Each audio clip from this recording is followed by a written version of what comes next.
മലാക്കി അധ്യായം 1. കർത്താവ് മലാക്കിയിലൂടെ ഇസ്രായേലിന് നൽകിയ അരുളപ്പാട്. കർത്താവ് അരുളിച്ചെയ്യുന്നു, ഞാൻ നിങ്ങളെ സ്നേഹിച്ചു.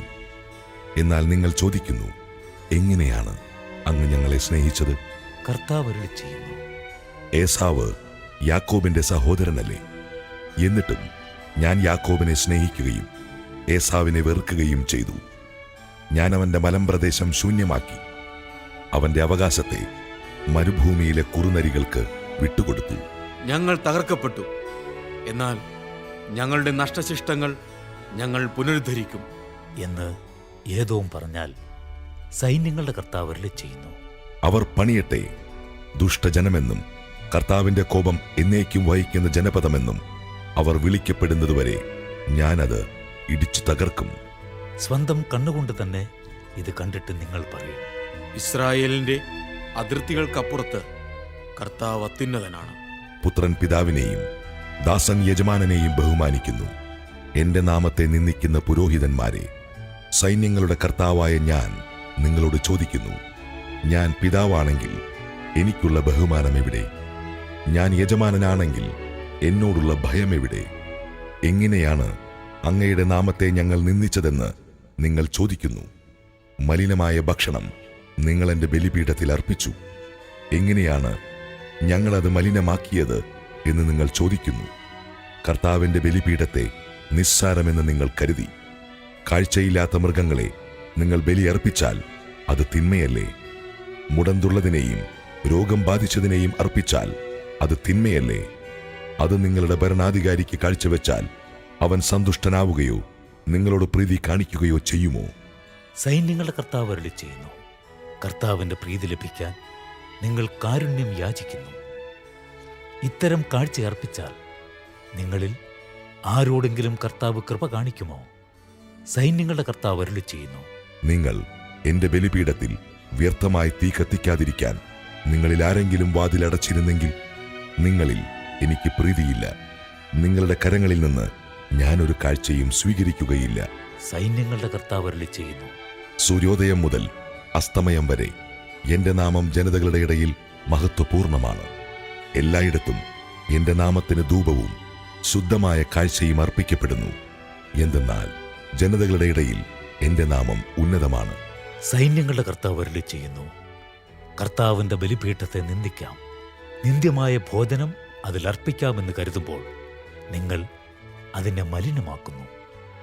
സൈന്യങ്ങളുടെ കർത്താവ് അരുളിച്ചെയ്യുന്നു, ഞങ്ങൾ മടുത്തുവെന്ന് പറഞ്ഞ് നിങ്ങൾ എനിക്കെതിരെ ചീറുന്നു. അക്രമം കൊണ്ട് പിടിച്ചെടുത്തതിനെയും മുടന്തുള്ളതിനെയും രോഗം ബാധിച്ചതിനെയും നിങ്ങൾ കാഴ്ചയായി അർപ്പിക്കുന്നു. നിങ്ങളുടെ കൈകളിൽ നിന്ന് ഞാനത് സ്വീകരിക്കണമോ? കർത്താവ് ചോദിക്കുന്നു, തന്റെ ആട്ടിൻകൂട്ടത്തിൽ മുട്ടാടുണ്ടായിരിക്കുകയും അതിനെ നേരുകയും ചെയ്തിട്ട് ഊനമുള്ളതിനെ കർത്താവിന് ബലിയർപ്പിക്കുന്ന വഞ്ചകന് ശാപം.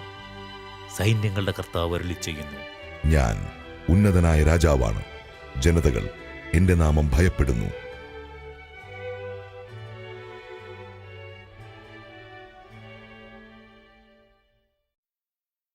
അധ്യായം 2. പുരോഹിതന്മാരെ, ഇതാ ഈ കൽപ്പന നിങ്ങൾക്ക് വേണ്ടിയാണ്. കർത്താവ് അരുളിച്ചെയ്യുന്നു, നിങ്ങൾ ശ്രദ്ധിക്കാതിരിക്കുകയും എന്റെ നാമത്തിന് മഹത്വം നൽകാൻ മനസ്സുവെക്കാതിരിക്കുകയും ചെയ്താൽ ഞാൻ നിങ്ങളുടെ മേൽ ശാപമയക്കും. നിങ്ങളുടെ അനുഗ്രഹങ്ങളെ ഞാൻ ശാപമാക്കും.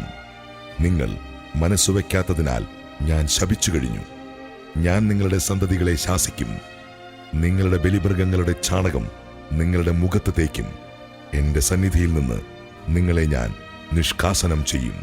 സൈന്യങ്ങളുടെ കർത്താവ് അരുളിച്ചെയ്യുന്നു, ലേവിയുമായുള്ള എന്റെ ഉടമ്പടി നിലനിൽക്കേണ്ടതിനാണ് ഈ കൽപ്പന ഞാൻ നിങ്ങൾക്ക് നൽകിയിരിക്കുന്നതെന്ന് അങ്ങനെ നിങ്ങൾ അറിയും. അവനോടുള്ള എന്റെ ഉടമ്പടി ജീവന്റെയും സമാധാനത്തിന്റെയും ഉടമ്പടിയായിരുന്നു. അവൻ ഭയപ്പെടേണ്ടതിന് ഞാനവ അവന് നൽകി. അവൻ എന്നെ ഭയപ്പെടുകയും എന്റെ നാമത്തോടുള്ള ഭയഭക്തികളാൽ നിറയുകയും ചെയ്തു. അവന്റെ നാവിൽ യഥാർത്ഥ പ്രബോധനമുണ്ടായിരുന്നു. അവന്റെ അധരത്തിൽ ഒരു തെറ്റും കണ്ടില്ല. സമാധാനത്തിലും സത്യസന്ധതയിലും അവൻ എന്നോടുകൂടെ വ്യാപരിച്ചു. അനേകരെ അകൃത്യങ്ങളിൽ നിന്ന് അവൻ പിന്തിരിപ്പിച്ചു. പുരോഹിതൻ അധരത്തിൽ ജ്ഞാനം സൂക്ഷിക്കണം. ജനം പ്രബോധനം തേടി അവനെ സമീപിക്കണം. അവൻ സൈന്യങ്ങളുടെ കർത്താവിൻ്റെ ദൂതനാണ്. എന്നാൽ നിങ്ങൾ വഴിതെറ്റിപ്പോയിരിക്കുന്നു. നിങ്ങളുടെ ഉപദേശം അനേകരുടെ ഇടർച്ചയ്ക്ക് കാരണമായി. നിങ്ങൾ ലേവിയുടെ ഉടമ്പടി ലംഘിച്ചിരിക്കുന്നു. സൈന്യങ്ങളുടെ കർത്താവ് അരുളി ചെയ്യുന്നു, നിങ്ങൾ എന്റെ മാർഗങ്ങൾ അനുവർത്തിക്കാതെ പ്രബോധനം നൽകുമ്പോൾ എത്രമാത്രം പക്ഷപാതം കാണിച്ചുവോ അത്രമാത്രം ഞാൻ നിങ്ങളെ ജനം മുഴുവന്റെയും മുമ്പിൽ നിന്ദിതരും നികൃഷ്ടരുമാക്കും. നമുക്കെല്ലാവർക്കും ഒരേ പിതാവല്ലേ ഉള്ളത്? ഒരേ ദൈവം തന്നെയല്ലേ നമ്മെ സൃഷ്ടിച്ചത്? എങ്കിൽ നമ്മുടെ പിതാക്കന്മാരുടെ ഉടമ്പടിയുടെ പവിത്രത നശിപ്പിച്ചുകൊണ്ട് നാം എന്തിനു പരസ്പരം അവിശ്വസ്തത കാണിക്കുന്നു? യൂദാ വിശ്വാസവഞ്ചന കാണിച്ചിരിക്കുന്നു. ജെറൂസലേമിലും ഇസ്രായേലിലും മ്ലേച്ഛ പ്രവർത്തികൾ നടന്നിരിക്കുന്നു. കർത്താവിന് പ്രിയപ്പെട്ട വിശുദ്ധ മന്ദിരത്തെ യൂദാ അശുദ്ധമാക്കി. അന്യദേവന്റെ പുത്രിയെ വിവാഹം ചെയ്തിരിക്കുന്നു.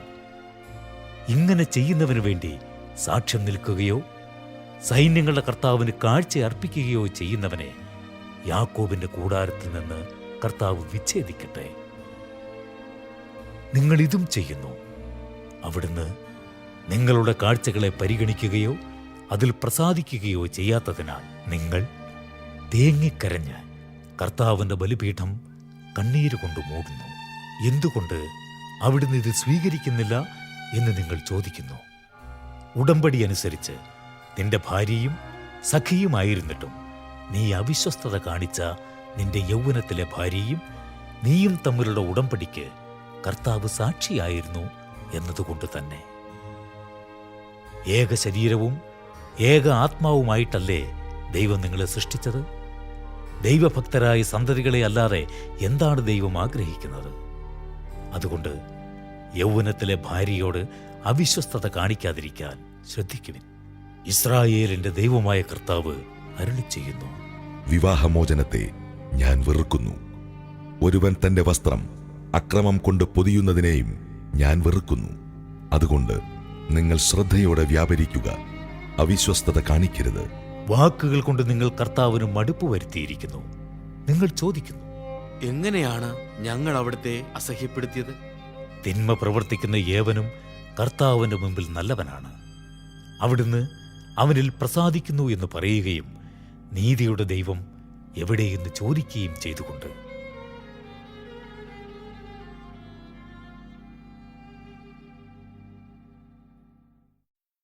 അധ്യായം 3. ഇതാ, എനിക്ക് മുൻപേ വഴിയൊരുക്കാൻ ഞാൻ എന്റെ ദൂതനെ അയക്കുന്നു. നിങ്ങൾ തേടുന്ന കർത്താവ് ഉടൻ തന്നെ തന്റെ ആലയത്തിലേക്ക് വരും. നിനക്ക് പ്രിയങ്കരനായ ഉടമ്പടിയുടെ ദൂതൻ ഇതാ വരുന്നു. സൈന്യങ്ങളുടെ കർത്താവ് അരുളി ചെയ്യുന്നു. എന്നാൽ അവിടുത്തെ വരവിന്റെ ദിനത്തെ അതിജീവിക്കാൻ ആർക്ക് കഴിയും? അവിടുന്ന് പ്രത്യക്ഷനാകുമ്പോൾ അവിടുത്തെ മുൻപിൽ നിൽക്കാൻ ആർക്ക് കഴിയും? ഒലയിലെ അഗ്നി പോലെയും അലക്കുകാരന്റെ കാരം പോലെയുമാണ് അവിടുന്ന്.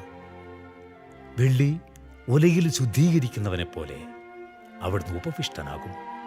ലേവിപുത്രന്മാർ യുക്തമായ ബലികൾ കർത്താവിന് അർപ്പിക്കുന്നതിന് വേണ്ടി അവിടുന്ന് അവരെ സ്വർണവും വെള്ളിയും എന്ന പോലെ ശുദ്ധീകരിക്കും. അപ്പോൾ യൂദായുടെയും ജെറുസലേമിന്റെയും ബലി പഴയ കാലത്തെന്ന പോലെ കർത്താവിന് പ്രീതികരമാകും. നിങ്ങളെ വിധിക്കാൻ ഞാൻ അടുത്തുവരും.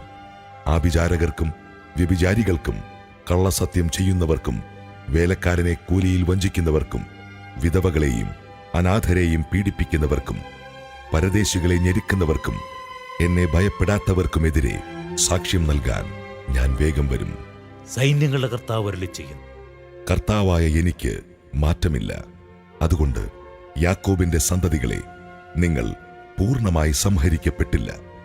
നിങ്ങളുടെ പിതാക്കന്മാരുടെ കാലം മുതൽ എന്റെ കൽപ്പനകളിൽ നിന്ന് നിങ്ങൾ വ്യതിചലിച്ചു, അവ അനുഷ്ഠിച്ചില്ല. നിങ്ങൾ എന്റെ അടുക്കിലേക്ക് മടങ്ങി വരുവിൻ, അപ്പോൾ ഞാൻ നിങ്ങളുടെ അടുത്തേക്ക് വരാം. സൈന്യങ്ങളുടെ കർത്താവ് അരുളി ചെയ്യുന്നു. എന്നാൽ നിങ്ങൾ ചോദിക്കുന്നു, എങ്ങനെയാണ് ഞങ്ങൾ മടങ്ങി വരേണ്ടത്? മനുഷ്യൻ ദൈവത്തെ കൊള്ളയടിക്കുമോ? എന്നാൽ നിങ്ങൾ എന്നെ കൊള്ള ചെയ്യുന്നു. എങ്ങനെയാണ് ഞങ്ങൾ അങ്ങയെ കൊള്ള ചെയ്യുന്നതെന്ന് നിങ്ങൾ ചോദിക്കുന്നു. ദശാംശങ്ങളിലും കാഴ്ചകളിലും തന്നെ. നിങ്ങൾ ജനം മുഴുവനും എന്നെ കൊള്ള ചെയ്യുന്നതുകൊണ്ട് നിങ്ങൾ അഭിശപ്തരാണ്. ദശാംശം മുഴുവൻ കലവറയിലേക്ക് കൊണ്ടുവരുവിൻ. എന്റെ ആലയത്തിൽ ഭക്ഷണമുണ്ടാകട്ടെ. ഞാൻ നിങ്ങൾക്കായി സ്വർഗകവാടങ്ങൾ തുറന്ന് അനുഗ്രഹം വർഷിക്കുകയില്ലേ എന്ന് നിങ്ങൾ പരീക്ഷിക്കുവിൻ. സൈന്യങ്ങളുടെ കർത്താവ് അരുളി ചെയ്യുന്നു, ഞാൻ നിങ്ങൾക്ക് വേണ്ടി വെട്ടുകിളികളെ ശാസിക്കും. അവ നിങ്ങളുടെ ഭൂമിയിലെ ഫലങ്ങൾ നശിപ്പിക്കുകയില്ല. നിങ്ങളുടെ വയലുകളിലെ മുന്തിരിച്ചെടികൾ ഫലശൂന്യമാവുകയില്ല. സൈന്യങ്ങളുടെ കർത്താവ് അരുളി ചെയ്യുന്നു, അനുഗ്രഹീതർ എന്ന് ജനതകൾ നിങ്ങളെ വിളിക്കും. നിങ്ങളുടെ ദേശം ആനന്ദത്തിന്റെ ദേശമാകും. സൈന്യങ്ങളുടെ കർത്താവ് അരുളി ചെയ്യുന്നു, കർത്താവ് അരുളി ചെയ്യുന്നു.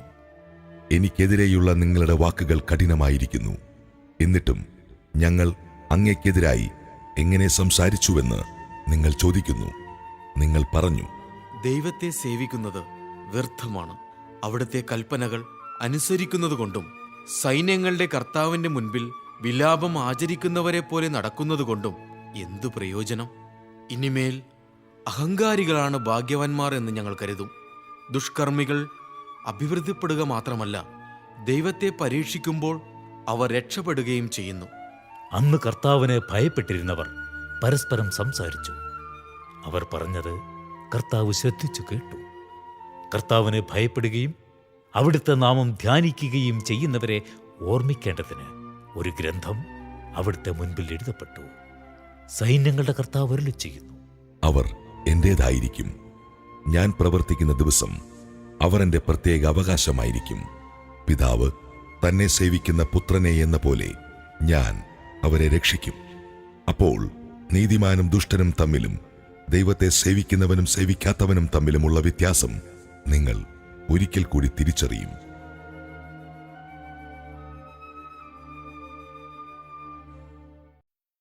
അധ്യായം 4.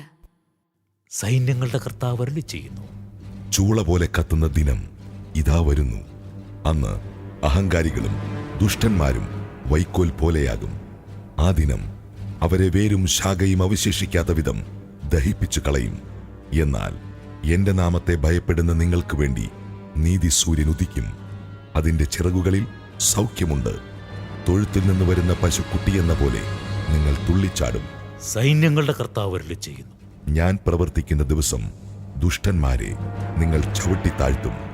അവർ നിങ്ങളുടെ കാൽ കീഴിൽ ചാരം പോലെ ആയിരിക്കും. എന്റെ ദാസനായ മോശയുടെ നിയമങ്ങൾ എല്ലാ ഇസ്രായേൽക്കാർക്കും വേണ്ടി ഹോറബിൽ വെച്ച് ഞാൻ അവന് നൽകിയ കൽപ്പനകളും ചട്ടങ്ങളും അനുസ്മരിക്കുവിൻ. കർത്താവിന്റെ മഹത്വം ഭീതിജനകവുമായ ദിവസം വരുന്നതിന് മുൻപ് പ്രവാചകനായ ഏലിയായെ ഞാൻ നിങ്ങളുടെ അടുത്തേക്ക് അയക്കും.